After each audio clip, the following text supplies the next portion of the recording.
If you were a baseball fan in the 2000s, you'll know that there was no pitcher more dominant than Johan Santana. If you never got to watch him play, it's impossible to overstate how great Santana was. He was an undisputed ace, and maybe the best pitcher in Twins history. He won 2 Cy Youngs in 3 years, and should have had more. He lost a whole season to injury, only to throw a no-hitter in his first season back. He was an all-star, an MVP candidate, and threw the most devastating pitch in baseball. And yet, when it came time to vote him into the Hall of Fame, he fell off the ballot after just 1 year. How was Johan Santana so unhittable? What cut his career so short? And why is the most dominant pitcher of his era still so underrated? The answer might surprise you. Santana's story begins in Tovar, Venezuela, a remote town high in the Andes Mountains. He was an outfielder at first, but he had a powerful arm. At the age of 15, Johan was scouted by the Astros, who converted him to a pitcher. Houston knew that they had something special. What they didn't know was that Santana would be the most powerful lefty to come out of Venezuela since Hugo Chavez. It didn't come easy though. He struggled in the minor leagues, and by 1999 found himself left off the Astros' 40-man roster. This made Santana eligible for the Rule 5 draft, allowing him to be picked up by another team. He was added by the Marlins, who flipped him to the Minnesota Twins for pitching prospect Jared Camp, which is how, in the spring of 2000, Johan Santana found himself at the Metrodome, making his MLB debut. He made a few starts his rookie year, but struggled to find his footing and was moved to the bullpen. Santana appeared in just 15 games the next season, posting a less than impressive ERA of 4.74. His fastball, which sat in the low 90s, wasn't lighting up the radar gun. A bigger problem than that, however, was that he lacked a true out pitch, something he would need if he wanted to be a starter. Santana was sent down to AAA in early 2002. It was there that he unlocked the pitch that would change his life. Working alongside pitching coach Bobby Cuellar, Santana developed one of the most effective changeups in MLB history. He spent countless hours in the bullpen, crafting a pitch he'd called the butterfly. It came out of his hand like a fastball, before fluttering away at the last second, freezing hitters in their tracks. During minor league games, Santana would throw at least 1 changeup per hitter, sometimes up to 20 in a row. By the time he was called back up in May of 2002, he was a different pitcher. Over the next 6 seasons, his change would rank as the most valuable pitch in baseball. By the middle of 2003, Santana was elevated to the Twins' starting rotation, replacing a struggling Joe Mays. He finished the regular season with an 8-2 record and pitched Game 1 of the division series against the New York Yankees, and he was just getting started.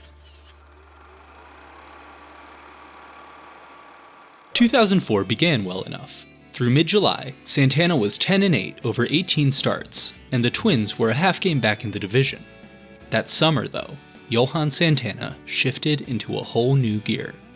From the All-Star break on, he went 13-0, had a minuscule ERA of 1.21, and over 11 strikeouts per 9 innings. By season's end, he had struck out a total of 265 hitters, setting a new Twins record. It was one of the greatest second-half performances in baseball history. He led the American League in ERA, Ks, and hits per 9. His wins above replacement was the 5th highest in all of MLB, and the most of any pitcher. He won the AL Cy Young Award unanimously. If anyone thought 2004 was a fluke, Santana proved them wrong in 2005. He led the league in strikeouts, hits per 9, and WHIP for the second year in a row, and finished just a point away from another ERA title. Once again, Johan Santana was the best pitcher in the American League, which was why so many were surprised when the Cy Young was given not to Santana, but to Bartolo Colon of the Angels. This was a baffling decision, especially when you compare the two pitchers head-to-head. Santana had Colon beat in nearly every category: innings pitched, ERA, strikeouts, hits per 9, home runs per 9, and WHIP. The only thing Bartolo did have more of was raw wins, with 21 to Johan's 16. This had less to do with their respective talent, however, than it did run support. In games Johan Santana started, the Twins averaged more than a run less than the Angels did when Bartolo Colon was on the mound. Unfortunately, the voters of 2005 didn't care about that. So much so, in fact, that Santana actually finished third, behind Yankees closer Mariano Rivera. Had Johan Santana played for a better team, a playoff team, he would have won a second straight Cy Young. As if to prove the voters wrong, in 2006, Santana would lead all of Major League Baseball in wins, with 19. He also led MLB in ERA and strikeouts, making him the first person to win the MLB pitching Triple Crown since Dwight Gooden in 1985. He also won another unanimous Cy Young Award, the second in just 3 years. He pitched well in Game 1 of the ALDS, tossing 8 innings of 2-run ball versus the Athletics. The Twins' offense, on the other hand, was shut down by Barry Zito, and Minnesota lost 3-2. Oakland would go on to sweep the series. This would be Johan Santana's last postseason appearance. 2007 marked a slight regression for the ace. Of course, given his previous 3 years, a regression for Johan Santana meant going from otherworldly to merely excellent. He was an all-star for a third straight time, struck out over 200 batters for a fourth consecutive season, and finished 5th in the Cy Young vote. That August, Santana pitched the best game of his career to date, a 17-strikeout masterclass versus the Texas Rangers. This was a career high in Ks, and the Twins' single-game record. And had he not been pulled after 8 innings, he would have had a chance at the MLB mark of 20. Like I said before, it's impossible to overstate how valuable Johan Santana was to the Twins. From 2002 to 2008, Minnesota won 69% of the games in which Santana started, compared to 52% with anyone else. In other words, when Santana was on the mound, the Twins played like a 112-win team. When he wasn't, they were barely 500. Which made it that much more disappointing when the Twins traded him away, dealing him to the New York Mets for Carlos Gomez, Philip Humber, and a pair of pitching prospects. The Mets immediately signed Santana to a 6-year extension worth $137.5 million. It was the largest contract given to a pitcher in MLB history. True to expectations, Santana dominated in 2008. He pitched a career-high in innings with 234, posted a career-best ERA of 2.53, and set a Mets record for strikeouts by a lefty. He was a Cy Young candidate once again, but lost to Tim Lincecum, who put up an historic season of his own. In early 2009, Sporting News magazine ranked Johan Santana as the 3rd greatest player in baseball, behind Albert Pujols and Alex Rodriguez. Through the age of 31, he was on a legendary pace, and looked like a surefire Hall of Famer. Then, it all fell apart. Now, I can't blame the Mets for what happened to Johan Santana, but hindsight is 20/20, and looking back on this time, it's safe to say that some mistakes were made. 2008 had seen the Mets locked in a tight playoff race, going all the way to the last game of the regular season. Naturally, they relied heavily on Santana during this time.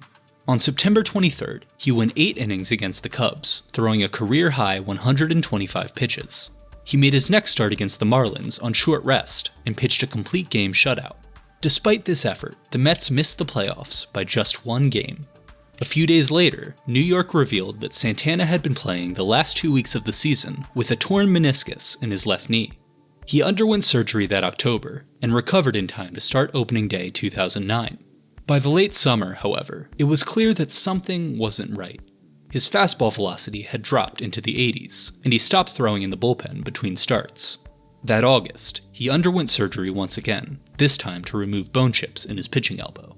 Santana began 2010 with high hopes, only to have his season derailed by injury for a 3rd year in a row. That September, an MRI found that he had torn the anterior capsule in his shoulder. This was devastating news. An anterior capsule tear is one of the worst injuries a pitcher can suffer, one which often keeps them off the field for at least a year, if not more.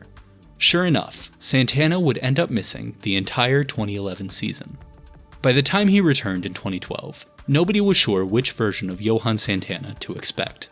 Would it be the ace, who had stacked Cy Youngs and ERA titles a mile high? Or would it be the injury-plagued pitcher, who as of late had spent more time in the doctor's office than in the bullpen? Through the first 2 months, it seemed like it would be the former. Santana started opening day for the Mets, tossing 5 shutout innings against the Braves. He threw a complete game shutout on May 26th versus the Padres, and on June 30th, went 8 scoreless against the Dodgers. His crowning achievement of the 2012 season, however, came on June 1st. It was a Friday, the first game of a weekend series against the St. Louis Cardinals, the reigning World Series champions. At 7 p.m. that evening, Johan Santana took the mound, nodded to the Citi Field crowd, and proceeded to throw the first no-hitter in Mets history. He struck out 8 and walked 5 over the course of the game, aided by a sellout catch in the 7th by Mike Baxter. He was also helped out by third base umpire Adrian Johnson, who made a somewhat questionable foul call on this Carlos Beltran liner. Following the game, Santana was awarded the key to New York City by Mayor Michael Bloomberg. Little did anyone know that this would be the final highlight of his career. Now, it's been said that Santana's no-hitter ushered in an end to his time in baseball. And while this claim has been disputed, including by Mets skipper Terry Collins and Santana himself, the choice to leave the lefty in certainly raised a few eyebrows. He threw 134 pitches in total, setting a new career high.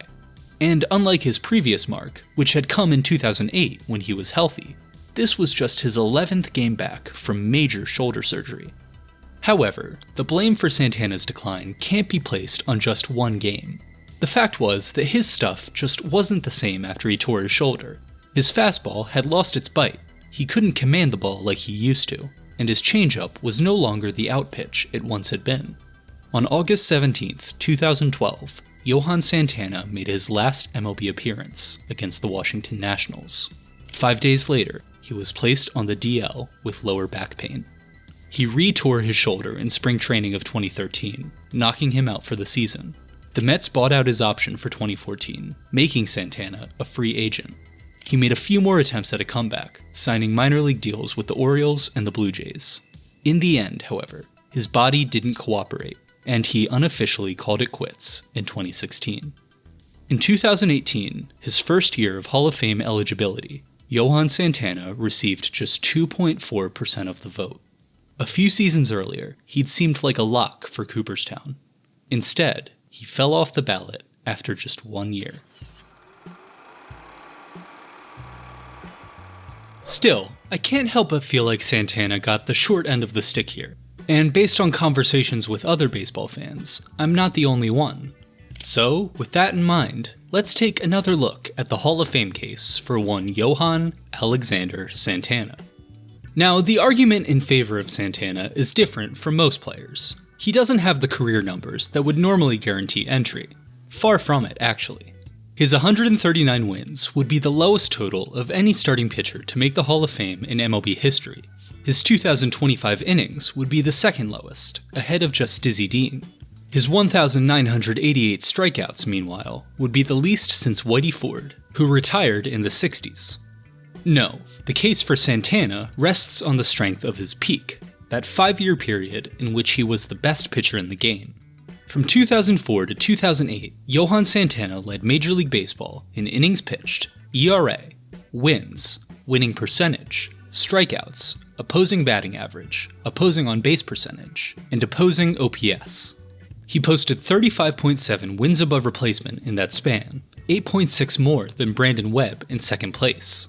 The difference in WAR between Santana in first and Webb in second is greater than the distance between Webb and Ben Sheets in 11th place. To put that number in context, 8.6 is the same WAR that Justin Verlander had in 2011 when he won both the Cy Young and MVP awards. And it's not like there isn't precedent for inducting a player based on peak performance. Take Sandy Koufax, who's the poster child for brief yet dominant peaks. There are several interesting parallels between Santana and Koufax. They both started off slow, before breaking out at the age of 25.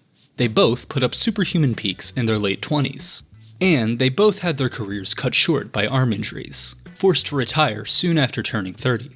From a statistical standpoint, the likeness between the two is striking. They also both won multiple Cy Young awards, both threw no-hitters, and had similar career WAR totals.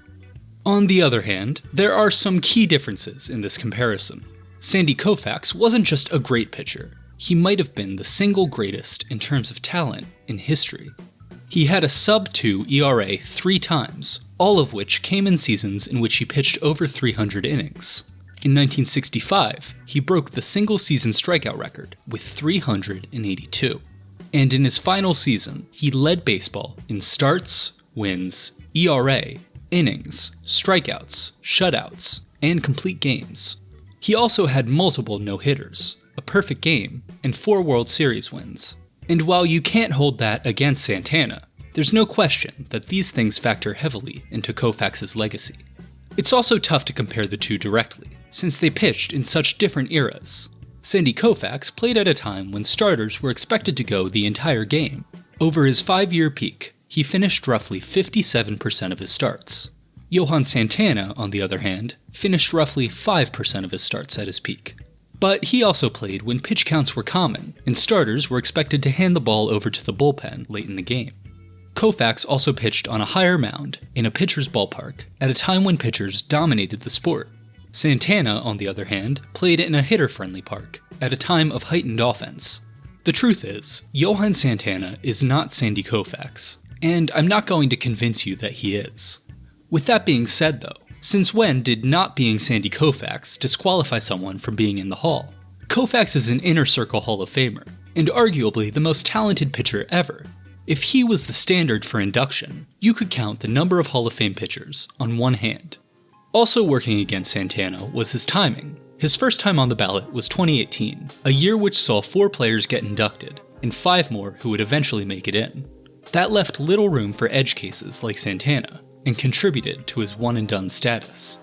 Had there been less competition, it's possible, maybe even likely, that he could have built up momentum, gradually gaining votes over time. This is what happened with Scott Rowland, who was also in his first year of eligibility in 2018. Rowland received just 10.2% of the vote his first time around, far from the 75% required for induction. In the years to follow, though, that number would grow as voters took a closer look at his career. By 2023, his 6th year on the ballot, Rowland had reached 76.3% of the vote and was elected to the Hall of Fame. Had Santana survived that first go-round, he would currently be in his 8th year of eligibility, with 2 more to go. And while it would be far from a sure thing, who's to say he couldn't have pulled a Scott Rowland in that same time frame? When it comes to Cooperstown, Johan Santana remains on the outside looking in. Maybe one day he'll make it, like in 2029, when he first becomes eligible for consideration by the ERA Committee. Until then, however, we'll have to remember Santana as one of baseball's brightest talents, if only for a brief moment.